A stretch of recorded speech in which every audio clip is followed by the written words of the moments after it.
খুব সকাল বন্ধুরা, আমি এই মুহূর্তে ডর্টমুন্ড রেল স্টেশনে আছি। আপনারা দেখতে পাচ্ছেন সেখান থেকে আমি ডুসেলডর্ফে যাব। ডুসেলডর্ফ হচ্ছে জার্মানির নর্থ রাইন ওয়েস্টফালিয়া স্টেটের রাজধানী। সেই ডুসেলডর্ফ থেকে আমি চলে যাব তুরস্কের একটা নামকরা শহর ইস্তাম্বুলে। আপনারা অনেকেই জানেন যে আমি তুরস্কের ইস্তাম্বুলে দ্বিতীয় দফায় হেয়ার ট্রান্সপ্লান্টেশন করাতে যাচ্ছি। তো আজকের এই ভিডিওতে আমি আপনাদের সেই পুরো প্রসেসটা দেখাবো, কত টাকা খরচ হয়েছে এবং কি কি ধাপ মেনটেন করে আমি তুরস্কে এই হেয়ার ট্রান্সপ্লান্টেশনটা আবারও করিয়েছি বা কেন করিয়েছি, সব তথ্যই মূলত আজকের এই ভিডিওতে আপনারা জানতে পারবেন। আমার দৃঢ় বিশ্বাস ভিডিওটা যদি আপনারা শেষ পর্যন্ত দেখেন উপকৃত হবেন। যারা হেয়ার ট্রান্সপ্লান্টেশন করাতে যান তারা অনেক তথ্য জানতে পারবেন আজকের এই ভিডিও থেকে। তো যাই হোক, পুরো ভিডিওটা শেষ পর্যন্ত দেখতে আমার সঙ্গেই থাকুন।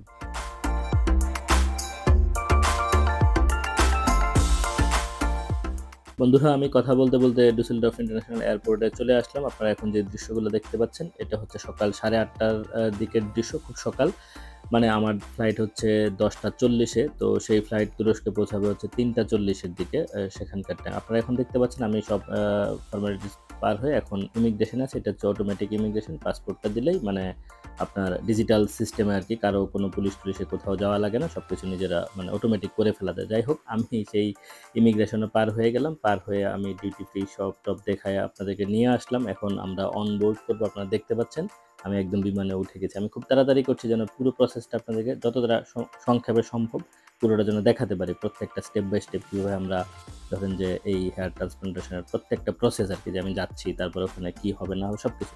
তো আমাদের বিমান আস্তে আস্তে চলা শুরু করেছে। আমি কিছুক্ষণের মধ্যেই আকাশে উঠে যাচ্ছি, আপনারা দেখতে পাচ্ছেন।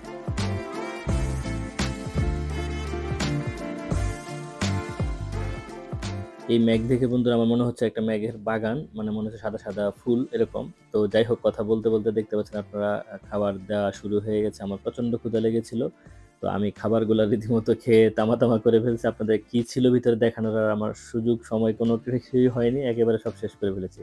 কথা বলতে বলতে আমাদের মাত্র 35 মিনিটস লেফট, আপনারা দেখতে পেলেন। এরপরে আমার ডিহাইড্রেশন হচ্ছিল, আমি বললাম যে আমাকে একটু পানি দাও। মাত্র নামা কিছুক্ষণ আগে আমাকে 2টা পানি দিয়ে গেছে, আপনারা দেখতে পাচ্ছেন। এখন আমরা নেমে যাচ্ছি তুরস্কের ইস্তাম্বুল ইন্টারন্যাশনাল এয়ারপোর্টে। আপনারা এখন এয়ারপোর্টের ভিতরের দৃশ্যটা একটু আপনাদেরকে দেখাবো, তারপরে আমি আপনাদেরকে বাকি ভিডিওটা দেখাতে দেখাতে নিয়ে যাবো ইস্তাম্বুল শহরের ভেতরে।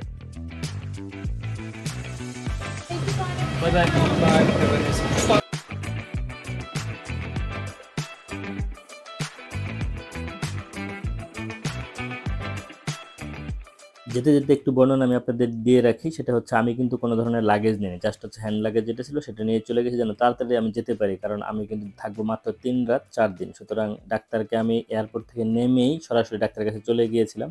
এবং এই যে আপনারা দেখতে পাচ্ছেন D10, এখানেই লোক অপেক্ষা করে যারা রিসিভ করবে। আমার ড্রাইভার দেখতে পাচ্ছেন পুরো গাড়িতে আমি মাত্র একা একজন মানুষ। এবং তাদের আতিথ্যতা এরকম, মানে আমি নামার সাথে সাথে আমাকে একটা পানির বোতল দিয়ে, এই যে দেখতে পাচ্ছেন, মানে ওয়েলকাম করলো এবং জানে যে আসলে পানি পিপাসা লাগতে পারে। সো এটা এমন একটা ব্যাপার। তো আমি ইস্তাম্বুল শহরের এই যে ভেতরটাতে আছি, এই মুহূর্তে সরাসরি ডাক্তারের কাছে চলে যাব। আপনারা দেখতে পাচ্ছেন আমি ক্লিনিকে চলে এসেছি এবং এখানে এই যে বেয়ার্ক নামে একজন ভদ্রলোক আছে, আপনারা হয়তো অনেকে জানেন, আমি আগের ভিডিও দেখেছি। ওই যে দেখতে পাচ্ছেন আপনারা, মানে সারাক্ষণ আপনাকে টেক কেয়ার করার জন্য কেউ না কেউ উপস্থিত আছে। তো এখনই আমাকে ডাক্তার আমার চুলের ইভ্যালুয়েশনটা করবে আর কি।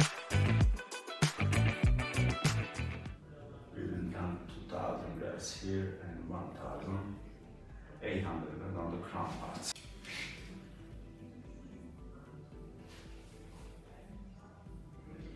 2,400 from the kids. Yeah, okay, fine. Yeah. This is. Thank you very much. This is. I think you will be much more satisfied after this touch. Thank you very much. Okay, welcome. Bye bye. You remember? Yeah. Where we do our blood work, blood test. যেহেতু আমার এরপর দিন সকালে operation, সেই ক্ষেত্রে আমি blood টেস্টও করে ফেলেছি এবং ডাক্তার ইভ্যালুয়েশন করে বলে দিল যে 3800 গ্রাফট এবার ইমপ্লান্ট করবে।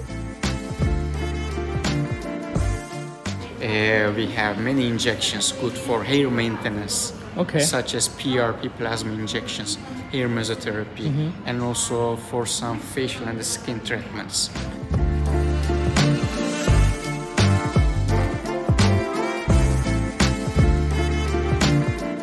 এই ক্লিনিকটাতে বন্ধুরা গেলে আপনার যেটা হবে, এদের আতিথেয়তা, এদের বন্ধু ভাবাপন্ন আচরণ এবং হচ্ছে সার্ভিস কোয়ালিটি, আপনারা যে পরিষ্কার পরিচ্ছন্নতা দেখতে পাচ্ছেন, এই ক্লিনিক ট্যুর নিয়ে আমি হয়তো আরেকটা পৃথক ভিডিও করবো। আপনারা দেখতে পাচ্ছেন যে আশপাশের দৃশ্যটা কত সুন্দর, এবং এদের ক্লিনিকটা কিন্তু এখন আগের তুলনায় অনেক বেশি বড় করেছে।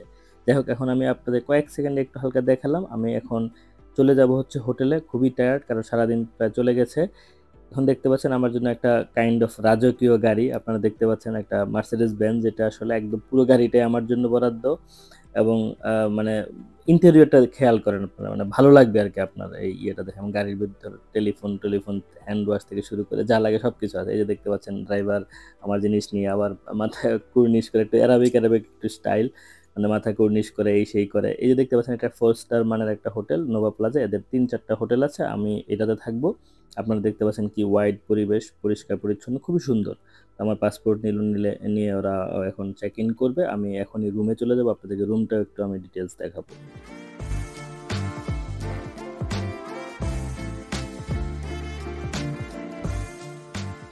আপনারা দেখতে পাচ্ছেন আমি এখন রুমে ঢুকছি। বিশাল বড় একটা রুম, 3-4 জন থাকলেও আসলে জায়গার কোনো অভাব হবে না। তো এই রুমের ঢোকার পরে সে আমাকে রুম সম্পর্কে, রুমের কোথায় কি আছে সেই বিষয়ে একটু বর্ণনা দিল। And also the kettle. Yeah, thank you very much. You're welcome. You're welcome. আপনাদের জন্য হালকা একটা রুম ট্যুর, এটা কয়েক সেকেন্ডের। যে দেখতে পাচ্ছেন টয়লেট বাথরুম কতটা নিট অ্যান্ড ক্লিন, এবং হচ্ছে আপনার ডান দিকে গেলে একটা বিশাল টিভি আছে, তারপরে হচ্ছে বাম দিকে আবার কিছু, যেমনটা থাকে প্রত্যেকটা হোটেল রুমেরই, চা কফির ব্যবস্থা আছে, নিচে ছোট একটা ফ্রিজ এবং হচ্ছে টেবিল, এই সেই। যাই হোক, এটা দেখানোর মূল কথা না, আপনাদেরকে এই রুমটার ভাড়া সম্পর্কে একটু বলি। নর্মালি 60-70 ইউরো হওয়ার কথা আর কি ভাড়া, আর আমারটা এই প্যাকেজের সাথে অন্তর্ভুক্ত ছিল। তো আপনারা দেখতে পাচ্ছেন এখন আমি বাইরে বের হয়েছি, প্রচণ্ড ক্ষুধা লেগেছে। এদিকে ইন্ডিয়ান, তারপর লেবানিজ এবং অ্যারাবিক নানান রেস্টুরেন্ট, এদিকে হচ্ছে মানি এক্সচেঞ্জ, এবং হোটেলের কাছে আর কি সবগুলো। এগুলো হচ্ছে তাকসিম স্কোয়ার এলাকা।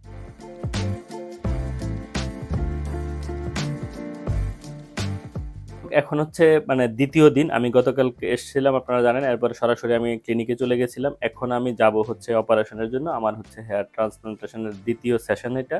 আপনারা জানেন যে আমি বছর 2 আগে করেছিলাম, এবং রেজাল্টটা আপনারা দেখতে পাচ্ছেন। তো আমি চাচ্ছি যে আরেকটু ডেন্সিটি বাড়ানোর জন্য, যেমনটা আমার অন্যান্য ভিডিওতে আমি বলেছিলাম। সো ডেসক্রিপশন বক্সে অন্যান্য ভিডিও যথাযথ থাকলো। যাই হোক, এখন সকাল 6:30টার মতো বাজে, আমার 7টায় অ্যাপয়েন্টমেন্ট। আমি এখন হালকা একটু নাস্তা করব। আমি আসলে রাতে বেশি ঘুমাতে পারি নাই, একটু টায়ার্ড লাগছে ডেফিনেটলি। একটু দাড়ি রেখেছি, সেটা দাড়ি রাখার কোনো কারণ ছিল না, বাট দাড়ি থেকেও হয়তো 100-5 নিবে, মানে গ্রাফট নিবে। আর এইবার সম্ভবত এই মানে আপনার চেস্ট থেকেও কিছু হেয়ার নিবে। আমি হয়তো এক্সাক্ট ফিগারটা আপনাদেরকে পরে জানাতে পারবো। এটা সম্ভবত 700-800 এবং দাড়ি থেকে 500-র মতো, এরকম কিছু একটা টোটাল। এইবার আমার 3,800 গ্রাফট করবে আর কি। আর প্রথমবার আমার ছিল হচ্ছে 4,400 গ্রাফট।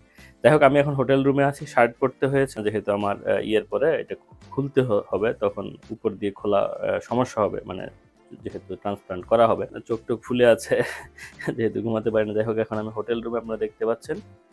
এখন আমি বের হয়ে যাচ্ছি। তো দেখা হবে পরে, আপনাদেরকে পুরো প্রসেসটাই দেখাবো। পুরো ভিডিওটা দেখতে আমার সঙ্গেই থাকুন।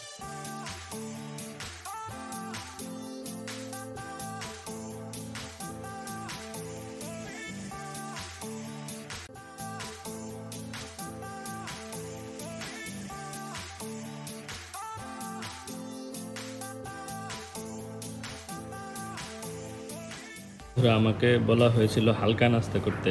তো যেহেতু অপারেশন, আপনারা জানেন অ্যানেস্থেসিয়া দিলে অথবা মানে অনেক সময় ভমিটিং হতে পারে বেশি খেলে। তো আমার এত ক্ষুধা লাগছে, আমি জানি না এটা বেশি হয়ে যাবে কিনা। আপনারা কমেন্টে জানাতে পারেন যে এটা মানে বেশি নাস্তা কিনা। ছোটো 2টা ব্রেড, আসলে এটা খুব বেশি না, বাট হয়তো অপারেশনের জন্য আজকে বেশি। বাট যেহেতু একটু দেরি হতে পারে, আমি চিন্তা করলাম ওরা বলছে হালকা খেতে, তো হালকা বললে হতো। আসলে এত খাবার সামনে রেখে খাওয়া যায় না, ক্ষুধা লেগেছে টু বি অনেস্ট। যাই হোক, তো আমি নাস্তা খাই, এরপর আপনাদেরকে আমি ক্লিনিকে নিয়ে যাব।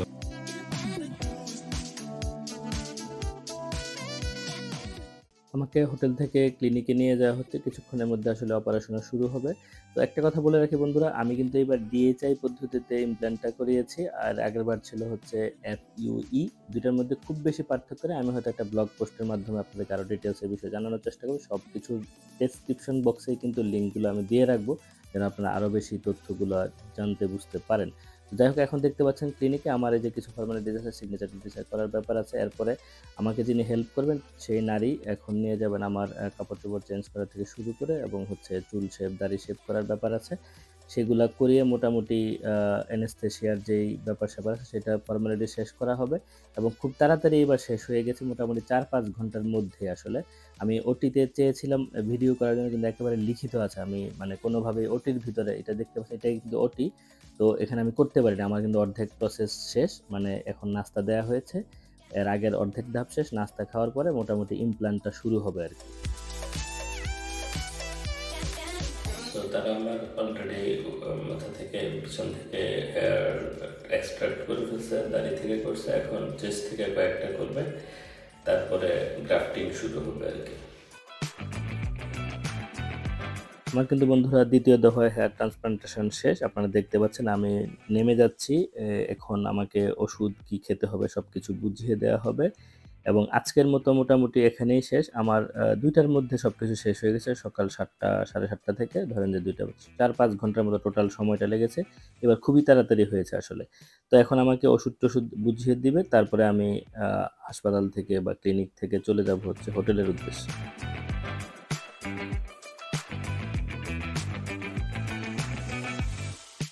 হেয়ার ট্রান্সপ্লান্টেশন শেষ হওয়ার পরে ক্লিনিকেই লাঞ্চের ব্যবস্থা আছে, আমাকে কিছুক্ষণের মধ্যেই লাঞ্চ সার্ভ করা হবে। এরপরে হচ্ছে আমাকে যে মানে পোস্ট সার্জারি যে মানে সেলফ কেয়ারের যে বিষয়টা আছে সেটা বুঝিয়ে দেওয়া হবে, এবং প্রয়োজনীয় ওষুধপত্রগুলো তারা বুঝিয়ে দিবে।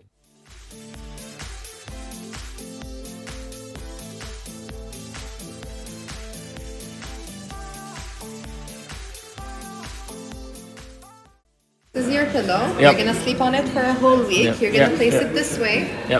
And in order for it not to stain with blood, you're gonna cover it with this for 3 days maybe. This is your antibiotic. You're gonna start taking it from tonight. Every day for 5 days. Morning and dinner. After food. Okay. I will write on it. First day, you're gonna use 3 tablets together. Second day as well, and third day as well. 3 tablets together you take them. Fourth day you take 2 tablets. This is in case you feel any pain. You take it before you sleep if you want. Okay. Just when you need it. In case you want to take more than once a day, just leave 6 hours. Also, we're going to give you a hat tomorrow that you should wear for the 12th days. The hat. And after that, after 12 days, you can just pick some other hat that you like.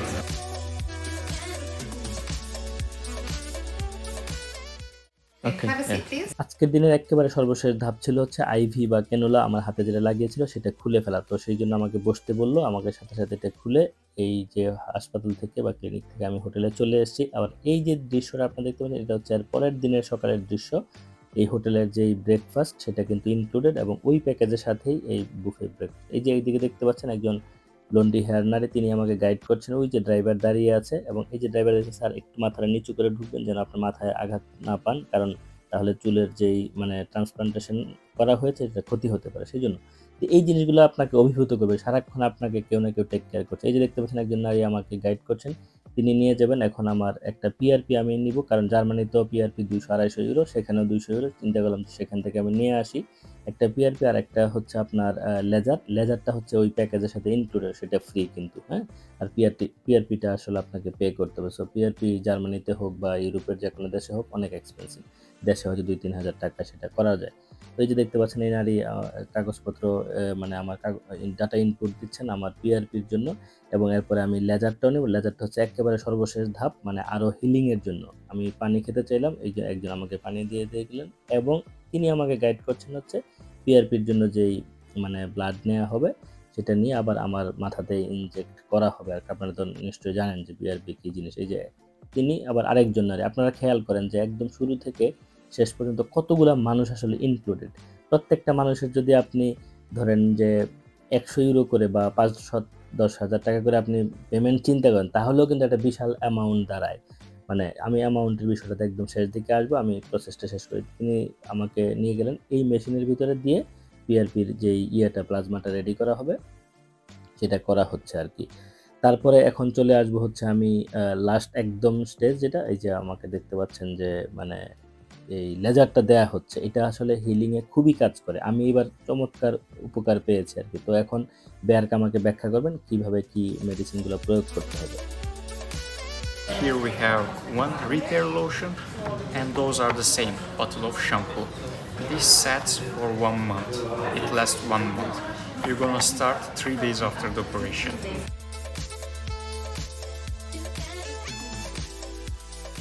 দ্বিতীয় দফায় hair transplantation process পুরোপুরি শেষ। আপনারা আমার মাথার দিকে যদি একটু তাকান দেখতে পারবেন যে একেবারে মানে পুরো নিট অ্যান্ড ক্লিন টাইপের, মানে এটা হচ্ছে জাস্ট অপারেশনের পরের দিনের দৃশ্য। কিন্তু আমার কোনো ব্যথা ছিল না, কোনো ব্লিডিং হয়নি এবং কোনো ওষুধ খেতে হয়নি আসলে, ব্লিডিংয়ের জন্য না বা কোনো ধরনের আপনার ব্যথার জন্য না।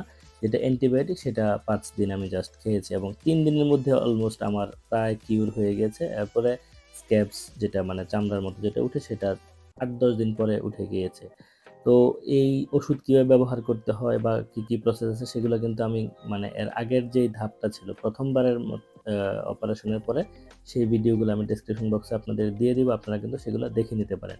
আর যেটা বিষয় দাঁড়াচ্ছে যে আপনারা জানতে চাইবেন, এই দৃশ্যগুলো দেখতে থাকুন, আমি তথ্য আপনাদের দিতে থাকি। আপনারা জানতে চাইবেন যে ভাই কত টাকা লেগেছে, সেটাই তো এখনো বলেন। আসলে এই বিষয়টা আমার বলাও কাইন্ড অফ নিষেধ। কেন জানেন? প্রথমবার অপারেশন করানোর পরে অনেকেই আমি যে দাম বলেছি সেটা নিয়ে 6 মাস 1 বছর পরে গিয়েছে এবং বার্গেনিং হয়েছে। কারণ কি, দাম কিন্তু চেঞ্জ হয় কিছুদিন পর, ঠিক আছে? তো আমাকে ওরা নিষেধ করেছে, বাট আমার কত লেগেছে সেটা কিন্তু আমি মানে কানে আপনাদেরকে একটু বলতে পারি।